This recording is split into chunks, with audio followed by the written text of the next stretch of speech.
Thin ice. That is how many have described the escalating controversy involving the Chief Justice of the Federation, Walter Onnoghen, over accusations of non-declaration of assets. Statements have been released by several bodies and individuals, each making points for and against the case. For those pitching tents with the CJN, like members of the Nigerian Bar Association, whose collective voice called the treatment an assault on the judiciary. The body is accusing the federal government of jumping the gun of facts presentation before the Code of Conduct Tribunal. Another group raising eyebrows is the Nigerian Civil Society Situation Room. Its concern is with the timing of the charges, coming 4 weeks to the 2019 general election. This, the group says, will be damaging to Nigeria and its electoral processes. For individuals on the side of the Chief Justice, like Senior Advocate of Nigeria, Chief Afebu Babalala, the manner in which the CJN is being arranged cannot be justified. Chief Babalala also insists that without a majority of 2/3 in the Senate, following a letter of removal by the President, the case holds no water.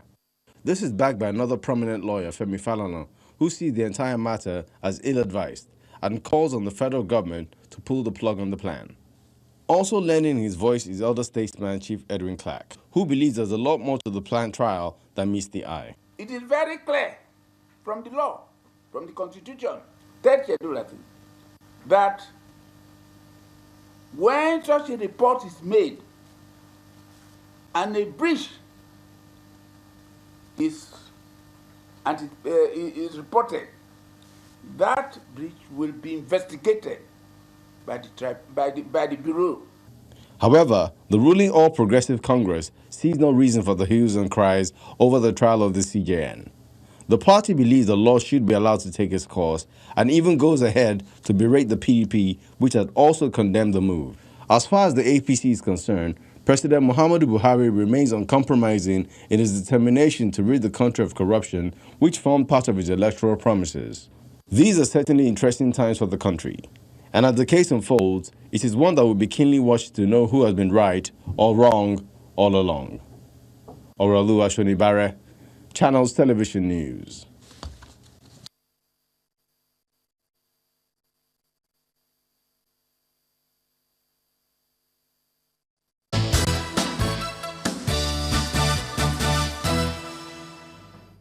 Welcome back. So that's going to be our focus today on the program. I've got gentlemen lined up to weigh in on this matter. We'll start from Abuja. We've got Mr. Paul Erukoro, who is a senior advocate of Nigeria. Good morning, and thank you for joining us from Abuja, Mr. Erukoro.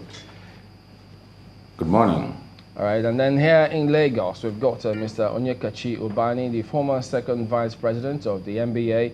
And then right beside him, we also do have Mr. Patrick Uzuku, who is a legal practitioner. Gentlemen, thank you for coming on this morning. Our pleasure. Our pleasure, thank you. Well, Mr. Bani, this impending trial, or this whole scenario as it's playing out, is it normal for you?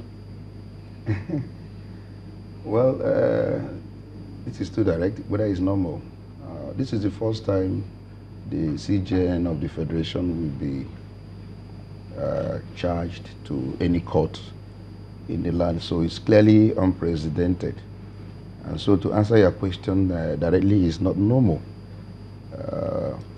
But whether any person is above the law, no.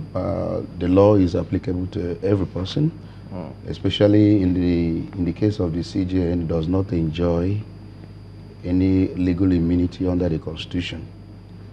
But what people are quarreling is the process and procedure. And of course, in the course of this discussion, we'll be able to look at what is actually playing out today, whether the process and procedure is actually in order.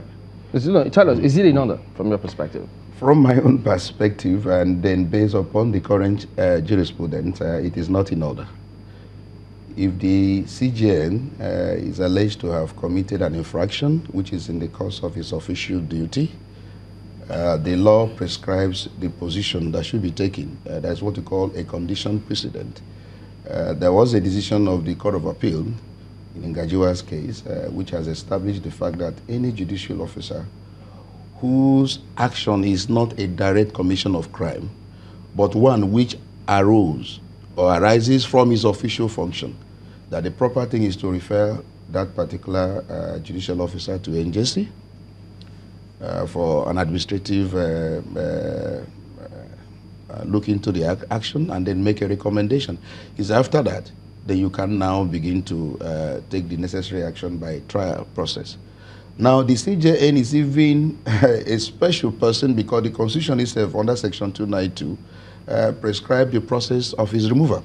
Now, I don't understand, I don't know the logic or what they want to achieve by taking him before the tribunal, because the tribunal cannot even convict and sentence to any custodial, can't make any custodial sentencing. What they can only do is to ask for his removal. So if the purpose of taking the CJN before the tribunal is for the sake of removal, then why don't you go the route of Section 292 that says he can only be removed by the address of 2/3 majority of the Senate? Then you now recommend to the president, who now goes ahead to remove him.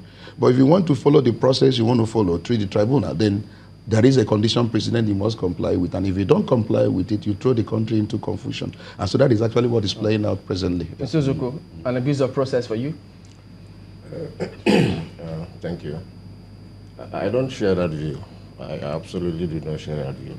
Why not? I don't think it's an abuse of process. Okay. I think going back, I mean, we don't have the facts as it is. What is available to us now is the one we read in the papers and perhaps the ones we read on the social media. It is given, I mean, if we believe what we read in the papers, that the CJN is said to have committed certain infractions of the Code of Conduct as it is applicable to public officers. So if that is the case, so what then is wrong with taking before the court, the CCT? I don't think it's an abuse of court process. Even by Section 292, my learned friend has referred to, maybe the government has come to the conclusion that they want to remove him.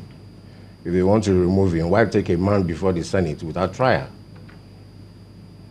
Did you hear when they said he should stand down? Is it normal? It's not normal.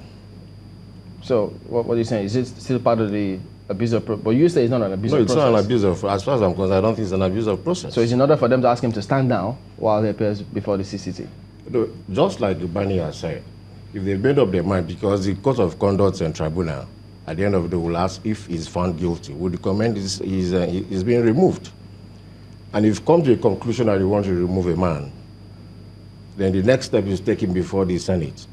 And I'm of the opinion, my argument is this: why take a man to the Senate if he hasn't gone through trial? So it's right for him to go to the CCT for you? Having been found guilty, then you cannot have a material to present before the Senate. Having been found guilty? If he is found guilty by the CCT. Who is supposed to find, I mean, going by the Constitution, is the judiciary not supposed to be regulated, sort of, and administered by the NJC? NJC? Yes. So who is finding him guilty that he now take him to the Senate? No, there's a process. Which was the question. There's yes. a judicial process if like, by virtue of section, the 5th schedule of the Constitution, part 1 of the 5th schedule of the Constitution, if a public officer is found to have infringed the Code of Conduct as it relates to public officers, the Attorney General can recommend him to the CCB. The CCB in turn will take him to the Code of Conduct Tribunal. So what is wrong in that? I don't think there's any. I don't believe due process needs to be followed. It depends on what the due process you're looking at. Even if you have to rely on Nganjua's case against the federal government, which clearly states the process. Nganjua's case, I concede. The Nganjua's case is the position of the law as it is today. But you forgot that by virtue of Section 292 of the Constitution, the CJN does not fall among part of the judicial officers that should be taken before the NJC if they commit any offense. It doesn't? Yeah. Okay, let's bring in Mr. Rukoro, SAN. Mr. Rukoro, what do you think of this?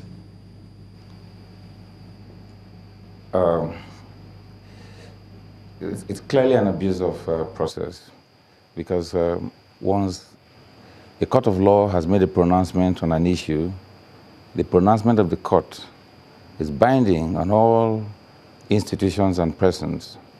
And the first oath of office that you take when you get into government is that you will defend the Constitution and obey all laws.